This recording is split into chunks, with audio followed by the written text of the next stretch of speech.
नमस्कार, cook with वंदना दाते रेसिपीमध्ये खूप खूप स्वागत आहे। मुगाची डाळ पचनास मदत करते। यामध्ये असलेले फायबर पचन क्रिया सुधारते, डाळीतलं पाणी नियंत्रणात राहते, गेलेला आहे डाळ हे बघा मदत कोरडी करून घ्यायची आहे, प्रथिने आणि खनिजे यात भरपूर आणि हातालाही चिकटत नाही, रोग प्रतिकार शक्ती वाढवते। आता आपण त्यामुळे ही कढई गरम व्हायला ठेवलेली आहे, थंडीमध्ये करून बघा, त्यामध्ये या पद्धतीने काढून घ्यायची आहे। आता हे डाळ धुवून झालेली आहे, भाजून घेणार आहोत। सुरुवातीला ठेवून देते एक अर्धा ते 1 तासभर ठेवून गॅसवरती आणि डाळ चांगली सुकली पाहिजे। आपण ही चांगली यानंतर हे बघा, आता ही डाळ कढई गरम होईपर्यंत व्हायला ठेवून देऊया आपण। गॅस मोठा ठेवायचा, नंतर बारीक करायचा आहे, त्याचं पाणी निघून जातं कारण डाळ आपली करपली नाही पाहिजे। एक तासाभराने चेक करूया। अतिशय खमंग अशी भाजून घ्यायची आहे, सारखं हलवत राहायचं आहे म्हणजे खाली लागणार नाही। आणि डाळ भाजताना जाड तळाची कढई घ्यायची आहे, जेणेकरून आपली डाळ पदार्थ करपत नाही व खमंग असा भाजल्या पण जातो। डाळ भाजताना खूप छान वास येतोय। आणि व्हिडिओला लाईक शेअर सबस्क्राईब जरूर करा। कुक विथ वंदना दाते रेसिपीला लाईक शेअर सबस्क्राईब जरूर करा।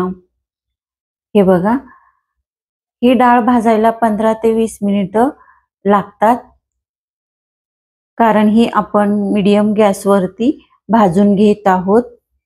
अजूनही तुम्ही चॅनलवर नवीन असाल तर कुक विथ वंदना दाते रेसिपीला लाईक शेअर सबस्क्राईब जरूर करा। आता ही डाळ आपली भाजून झालेली आहे। त्यानंतर आता आपण हे बघा अशा पद्धतीने भाजून घेऊन थंड करून त्यानंतर मिक्सरमध्ये आपण ही त्याची रवाळ पेस्ट करून घेणार आहोत, पावडर करून घ्यायची आहे। हे बघा अशा पद्धतीने त्याचा रवा काढून घेतलेला आहे आपण। या थंडीमध्ये तुम्ही एकदा तरी अशा पद्धतीने मुगाचा शिरा करून बघा, खूप छान आणि पचनास पण हलका व पौष्टिक अशी रेसिपी आहे। तुम्ही नक्की एकदा करून बघा आणि खूप पटकन होते। आता हा रवा आपण हे बघा हाताने दाखवते कसा सरसरीत झालेला आहे, या पद्धतीने मिक्सरमध्ये बारीक करून घ्यायचा आहे। बाजूला ठेवूया। आता साहित्य बघूया। इथे 1 चमचा विलायची पावडर, ड्रायफ्रुट्स बारीक केलेले, केशर 1 वाटी आपला रवा आणि 1 वाटी साखर आणि छोटी वाटी 1 तूप घेतलेलं आहे।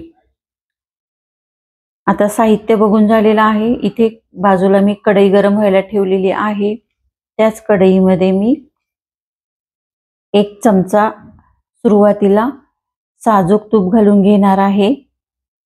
सर्व तूप घालायचं नाही एकदम।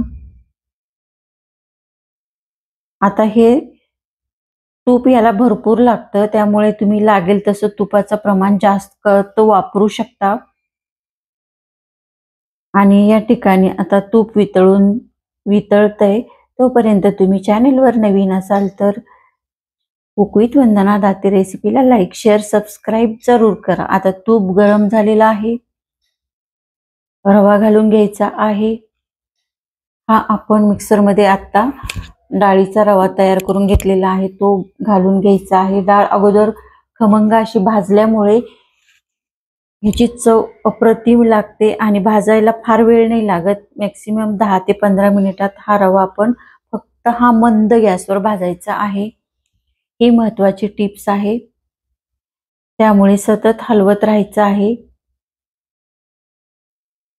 भाजताना खूप छान वास येतो आणि तूप नंतर हळूहळू लागेल तसं तूप आपण घालायचं आहे। कसा वाटला व्हिडिओ कमेंटद्वारे नक्की कळवा। हे बघा रवा आता आपला भाजत आलेला आहे, 10 ते 15 मिनिटं लागलेली आहे एवढा एकूण वेळ भाजायला। आता परफेक्ट भाजून झालेला आहे। मी गॅस बंद केलेला आहे, कढई गरम आहे, कढईच्या उष्णतेवरच तो अजून भाजत आहे। त्यामुळे आता मी हे बघा जवळून दाखवते, अशा पद्धतीने खमंग असा भाजून घ्यायचा आहे। त्यानंतर आता आपण यामध्ये पाणी घालणार आहोत. तूप आपण उरलेलं घातलेलं आहे आणि इथे मी 2.5 ते 3 वाट्या पाणी घालायचं आहे. नंतर तुम्ही जर कोरडं वाटल्यास थोडंसं पाणी वाढवू शकता, पण 2.5 वाट्या पाणी हे 1 वाटीला पुरेसं आहे. आता पाणी घातल्यानंतर मिक्स करून घ्यायचं आहे. चांगलं खाली तळापासून मिक्स करायचं आहे, म्हणजे त्याच्या गुठळ्या होत नाही. झाकण ठेवून 10 ते 15 मिनिटं वाफ देऊन घ्यायची. कसा वाटला व्हिडिओ कमेंटद्वारे नक्की कळवा.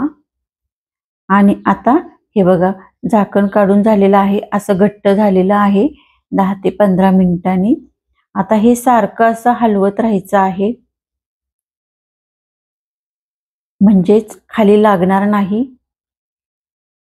आणि आता त्यामध्ये घालून घ्यायचं आहे उरलेलं सर्व तूप. तुपाचं प्रमाण तुम्ही तुमच्या आवडीनुसार कमी जास्त करू शकता, परंतु याला तूप भरपूर लागतं.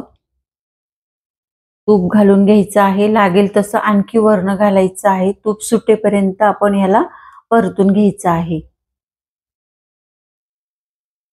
आता हे 1, 2, 3 मिनिटं तरी चांगलं परतून घ्यायचं आहे. हा शिरा थंडीच्या दिवसात खाण्यासाठी खूपच उपयुक्त आहे व पौष्टिक आहे. एकदा तरी ही रेसिपी एकदा तरी नक्की ट्राय करून बघा. स्वीट डिश म्हणून पण ह्याचा छान पर्याय आहे. आता परतून झालेला आहे, कलर पण बदललेला आहे. आता पुन्हा एकदा 1, 2, 3 मिनिटं झाकून ठेवून वाफ देऊन घ्यायची आहे. हे बघा, आता झाकण काढून बघायचं आहे. अजून